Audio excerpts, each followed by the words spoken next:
I've always loved animals, and I think since I was about 3 or 4 years old I wanted to be a vet. So I was one of those kids, I didn't want to think about anything else, and when I filled out my year 12 form I just said, nope, only vet degrees. And that was it. And so, I got into JCU vet, and I was really pleased about that because it's really close to my home. It's always been a dream of mine to work with animals. So science is really important to understanding animals and also understanding our obligations to animals. Science shows us that animals are sentient, which means that they can feel, they can perceive pain. That means that we then have an ethical duty to care for these animals. And so the work that I do on a daily basis, it involves advocacy activities on behalf of companion animals, so things like puppy farms. Most Australians love animals.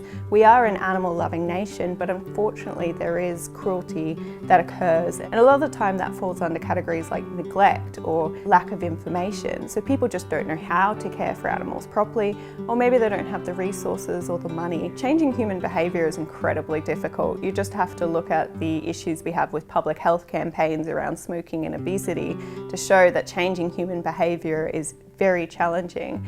We do have science which can help us along those lines, but a big part of it is just through provision of information. It's through inspiring people to do the right thing, and it's about changing that cultural conversation, and we are seeing that. In the last decade, people care a lot more about animal welfare. People, stop buying caged eggs at the supermarket. If you really want to inspire people, I think you've got to be the one that lays that groundwork. I always approach things that if there's a job to be done and no one else is stepping up to do it, then I will do it.